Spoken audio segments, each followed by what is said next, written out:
Salut, c'est Romaric. Aujourd'hui, je te fais une vidéo, j'en profite parce que je fais des lessives et des courses de matières rares et précieuses qu'on ne trouve qu'en ville. Là, j'ai une journée, du coup, j'ai voulu t'exposer un plan que j'ai eu pour sauver la France, pour commencer de manière, on va dire, assez humble. Voilà. Mais avant de t'exposer ce plan pour sauver la France, puis le monde, il faut que je te fasse une petite montée en connaissance au sujet de ce que c'est que les bassins versants. Parce que sinon, tu ne comprendras pas mon plan. Et mon plan, il est très simple. Il tient en 3-4 points. En fait, en 2 points, plus j'ai fait une petite foire aux questions. Parce que souvent, les gens, à chaque fois que j'ai une idée, ils sont très contents de me dire Eh, mais t'as pensé à ça? Donc là, oui, j'ai pensé à ça. J'ai pensé à ça et j'ai pensé à ça. Donc, sois patient. Donc, les bassins versants, pour commencer. Il faut que tu saches que tout le monde entier, les territoires sont façonnés par l'eau. En fait, les territoires sont dessinés par des millions d'années, voire peut-être même des milliards d'années d'érosion, de travail des rivières qui vont creuser en fait les reliefs, les montagnes, euh, pour petit à petit se jeter dans la mer, enfin petit à petit en se regroupant dans la mer. Donc les bassins versants commencent donc là en marron sur les montagnes euh, et descendent jusqu'à la mer tout en bas là, tu vois. Voilà. Donc ce que, alors il n'y a pas que des bassins versants, il y a aussi des zones plates où si tu veux, il n'y a pas des grands fleuves qui passent, c'est plutôt des zones côtières ou des zones simplement sans relief. Où là il y a plutôt peut-être des lacs ou justement la mer, des landes, je sais pas, bref. Alors pourquoi c'est important de savoir ce que c'est un bassin versant, de comprendre l'influence de l'eau sur l'humain, parce que en fait tu vas comprendre très vite que l'humain vit et structuré, toute la société des hommes, des humains est construite autour des bassins versants. Alors l'eau, c'est évidemment la fertilité parce que, enfin déjà on peut boire, voilà, en fait je devrais commencer par ça. L'eau c'est voilà, on peut s'hydrater, mais grosso modo une fois passé ça, l'eau c'est la fertilité, c'est la capacité à faire pousser des ressources agricoles, voilà, puisque depuis 10 000 ans environ, l'homme a effectué cette transition vers la sédentarisation et l'agriculture, enfin, peut-être dans le désordre. Euh, En plus de ça, il faut noter que le tracé des rivières crée des zones creuses et qui, en se regroupant le long des fleuves, crée des zones plates sur des dizaines, des centaines, peut-être même des milliers de kilomètres. Résultat du coup de ces millions et milliards d'années d'érosion. Donc c'est très prisé parce que sur ces zones plates, le long des fleuves, donc dans les bassins fluviaux, euh, on va pouvoir se déplacer très facilement puisqu'il n'y a pas beaucoup de relief, on peut faire des routes et on peut utiliser même l'eau pour acheminer des ressources sur des bateaux, sur n'importe quoi.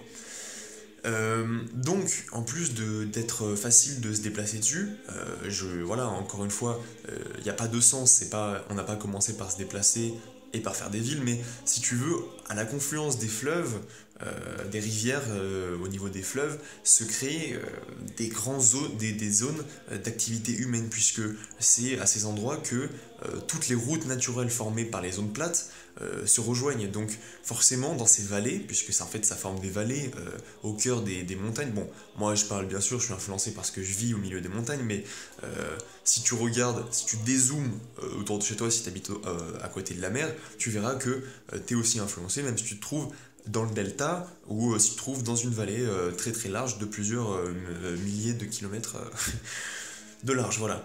Donc ces villes, en fait, elles sont des relais entre ces routes que l'humain trouve naturellement, sur lesquelles il peut se déplacer facilement.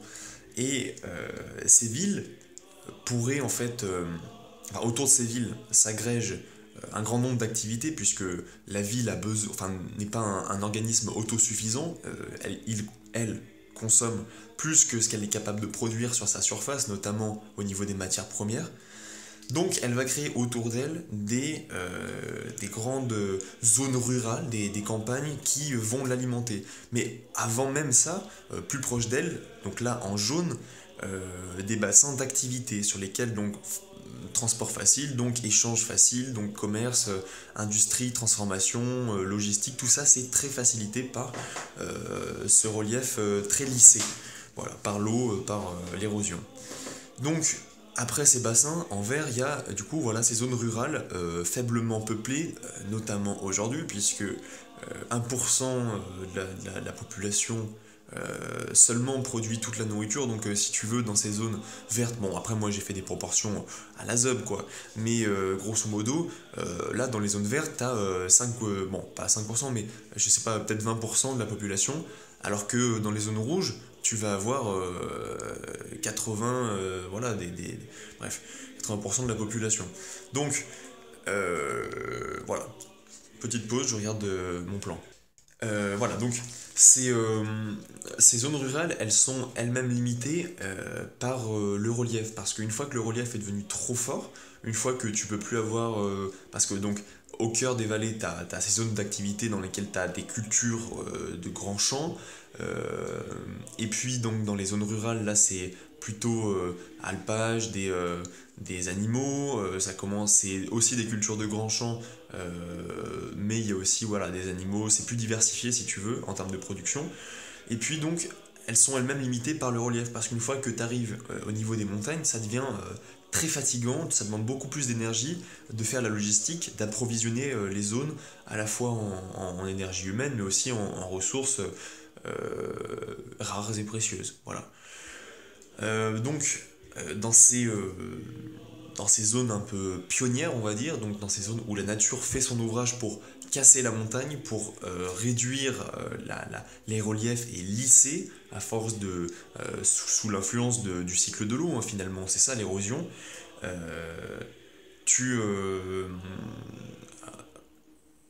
donc dans ces régions sont très faiblement peuplées, les montagnes sont je pense les zones les moins habitées, avec sans doute les déserts et puis d'autres régions avec des conditions difficiles. Mais voilà. Donc moi, mon plan va se concentrer sur ces zones pionnières. Donc retiens bien, ça va se faire, hein, si tu veux, à la frontière entre l'inerte, la montagne brute, et les zones d'activité, donc jusque la zone en vert, la ruralité, on va dire. Euh, alors, il faut aussi rappeler que c'est pas parce que ces zones ne sont... Moi, je pense que maintenant je peux m'en passer. Ces zones, parce qu'aujourd'hui elles ne sont pas peuplées, ça veut pas dire... Enfin, chez nous. Enfin, chez nous. Ouais, on est chez nous. Non, c'est pas ça que je veux dire. Euh, il y a des régions dans le monde qui sont plus marquées spécifiquement. Alors peut-être que moi je le vois, enfin, je le vois comme différent parce que moi je vis à proximité de régions montagneuses, donc les populations me semblent pas, enfin normales quoi. Malgré tout, j'ai que ma vision égocentré, on va dire, mais dans les Andes par exemple ou dans l'Himalaya, on voit des cultures et donc des évolutions génétiques spécifiques parce qu'on on parle de centaines de générations qui se sont adaptées à ces climats difficiles. Donc c'est pas parce que ici c'est pas fait, parce qu'on avait une quantité incroyable de terre fertile qu'on peut pas le faire. Alors pourquoi on va le faire et pourquoi on s'infligerait ça? Et ben je vais te montrer qu'en fait on va rien s'infliger, on va surtout profiter de ce qu'on a et on va améliorer nos conditions de vie. Voilà, donc voilà, ça me semblait important donc de te parler de ces bassins versants pour que tu comprennes un petit peu comment est structuré, comment sont structurées les activités humaines autour de l'écoulement des eaux, voilà, autour du cycle de l'eau qui part des montagnes et qui va ruisseler jusqu'à arriver dans des océans ou dans des lacs ou dans des mers intérieures comme c'est le cas je sais plus en Russie le nom de cette mer. Voilà. Euh, alors, donc, oui, je te parlais des populations adaptées à la montagne parce que je voulais noter un petit truc, c'est que comme elles ont créé, si tu veux, des spécificités culturelles et génétiques, elles sont, si tu veux, détentrices d'une certaine richesse car elles détiennent des gènes que sans doute d'autres populations humaines n'ont pas développés et qui leur permettrait peut-être de s'adapter à des conditions plus faciles. Donc peut-être hybridation, je sais pas.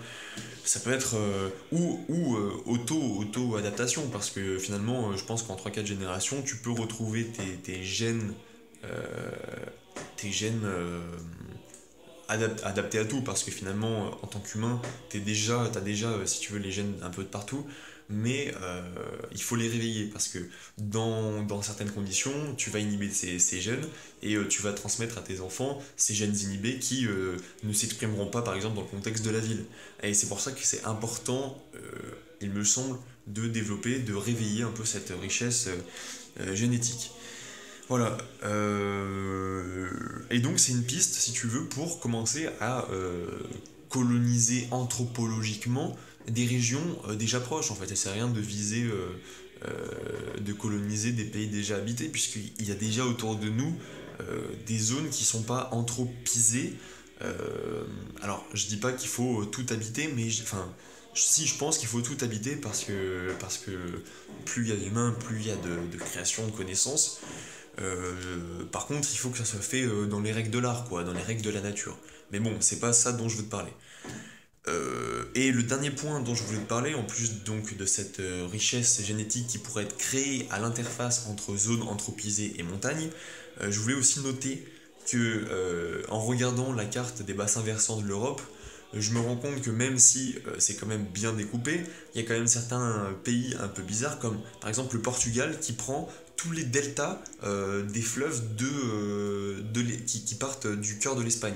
Donc, est-ce que cette répartition actuelle des États, est-ce que ces frontières sont logiques? Est-ce qu'on ferait pas mieux de s'organiser, d'organiser des communautés donc en biorégions? Donc ça, j'en ai déjà parlé dans notre vidéo, mais à l'échelle au-dessus, ces biorégions organisées, elles, en bassin versant. Et c'est ça qui définirait, si tu veux, plus une nation, dans la mesure où toutes ces personnes travaillent dans un but commun.